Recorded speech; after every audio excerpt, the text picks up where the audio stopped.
Hello, my name is Mohammed Hazib bin Mahmad. We are a brigade of 5 members including myself, Alia, Ain, Shafi and also Fadli. Today we are going to elaborate on the Fukushima Daiichi nuclear power plant incident that has brought disaster to the city and has caused radiation leaks and permanently damaged several reactors, making them impossible to restart. The Fukushima meltdown is said to be the world's worst nuclear accident. Around 18,500 people died or disappeared in the quake and tsunami, and more than 160,000 were forced to evacuate from their homes. To get started, let me introduce you the company or the owners of the Fukushima Daiichi nuclear power plant. The Fukushima Daiichi nuclear power plant station is located on a 3.5 square kilometer site in the towns of Okuma and Futaba in Fukushima Prefecture in Japan. It was officially built on March 26 of 1971 by the Tokyo Electric Power Company, or for short, TEPCO. The Fukushima Daiichi was the first nuclear plant to be constructed and operated entirely by Tokyo Electrical Power Company. It is purposely built to generate massive amount of electricity. They in total have 6 boiling water reactors which together have a power generation capacity of 4.7 gigawatts. Now, you may be wondering, how does the water boiler operate? Well, it's actually quite interesting. Let me show you how.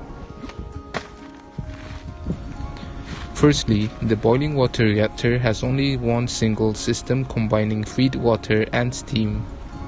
In Fukushima reactors, they use the boiling water reactor technology, or for short, BWR.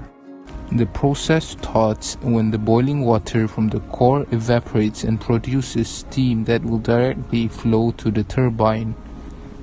The turbine will then drive the generator and produces electricity. Then, with the help of the seawater, the state will eventually condense and it will return to the core. That's all from me. Next. Hi, I'm Fadli. Today I'm gonna show you the nuclear disaster of Fukushima Daiichi. Okay, let's go. On 11 March 2011, a 9.1 magnitude earthquake with epicenter at Honshu Island occurred in Japan. The earthquake, the reactor 1, 2 and 3 automatically shut down the operation. Meanwhile, the reactor 4, 5 and 6 are under construction. Also, because of the earthquake, the electricity from the national grid also been shut down and they have to use their diesel generator. A massive tsunami at height over 40 meters appears and swept all of the seawall at the Fukushima reactor and causing the generator to be broken. Because the diesel generator was broken, the pump can no longer pump the water into the reactor to prevent it from the overheat. When the fuel rod is exposed to air, it produces a massive amount of heat, making it molten and becoming a slag. The effect from the meltdown produces a hydrogen gas and causing a hydrogen explosion. Now we move to the factor that causing this disaster. The first is human error. According to Professor Kiyoshi Kurokawa, who is investigating this disaster, he said that the company that ran Fukushima Daiichi power plant was not implementing necessary safety measures. There is also a design flaw of this power plant that causing this disaster. Maybe you might think, what kind of radioactive substance that Fukushima released? This reactor released a radioactive substance that called iodine-131. This substance emits radiation in gamma rays and beta particles, which is very dangerous for humans. Hi, my name is Nur Aliana Najwa binti Abdul Latif. So, as you can see the video at the beginning of the presentation, there was a terrible destruction. Because of that destruction, at Fukushima, there are some effects on human. So, I'm going to explain the impact on health, economy, and environment. In terms of health, first, cancer among children has increased after the accident. Second, causing shortness of breath for people who living near the factory. Third, lack of medicine and food. Fourth, lack of food and drinks. In terms of economy, first, there are industrial production disruption in most factories.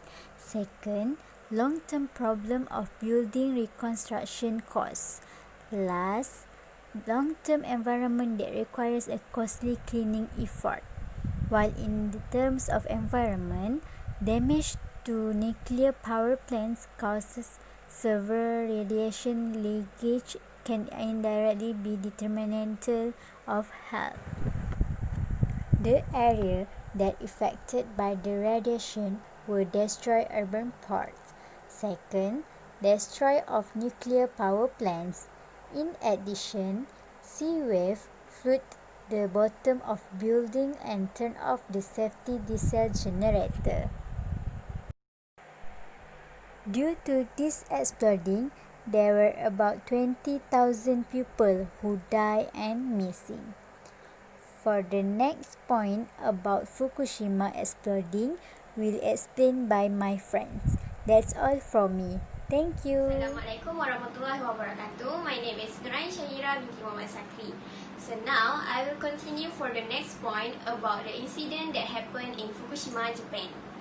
So for the responses that I got from this incident at that time by the government is, Japanese government has ordered an evacuations to those who living within 3 kilometers of the power plant.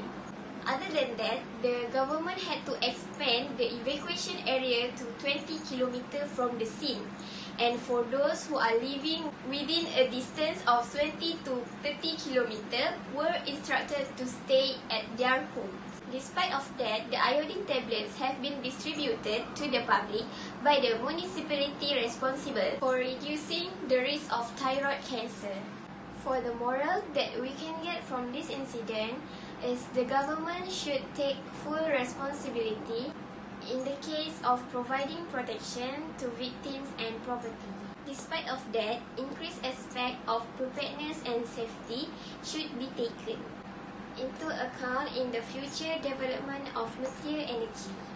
The next point is about the relationship between safety and public perceptions. The first point about public perceptions is they are shrouded in anxiety towards this nuclear energy. So the relationship that we can relate between the safety and these perceptions is people who are organizing nuclear energy should have an experience so that there will no exploding of nuclear energy will occur. The next information about the incident in Fukushima, Japan will explain by my friend. So that's all from me. Thank you. Assalamualaikum. I want to talk about Code of Engineering. The first engineer shall hold paramount the safety, health and welfare of the public in the performance of their professional duty. The second is engineers shall perform service only in the area of their competence. 3. Engineer shall issue public statement only in an objective and truthful manner. Number 4. Engineer shall act in professional matter of each employer or client as faithful agent or trusted and shall avoid conflict of interest. 5. Engineers shall build their professional reputation on the merit of their service and shall not compete unfairly with others. 6. Engineers shall act in such a manner as to uphold and enhance the honor, integrity and dignity of the profession. The accident took place when the pipeline burst and ammonia was inhaled by the workers, causing the women to faint. Inhalation of ammonia, depending on the concentration, can cause severe irritation of the nose and throat, coughing, shortness of breath, difficulty breathing, resulting in respiratory distress or failure. There's no antidote for ammonia poisoning, but ammonia's effects can be treated in different ways, including with bronchodilators, with the administration of humidified oxygen, or with airway management.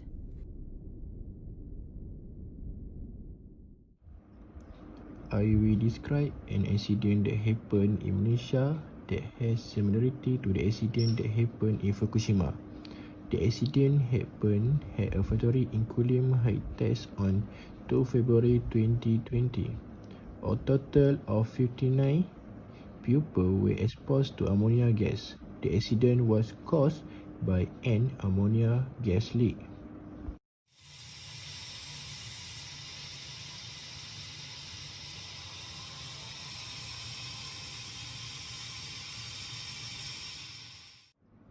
Ammonia gas leakage will cause shortness of breath and can lead to the die.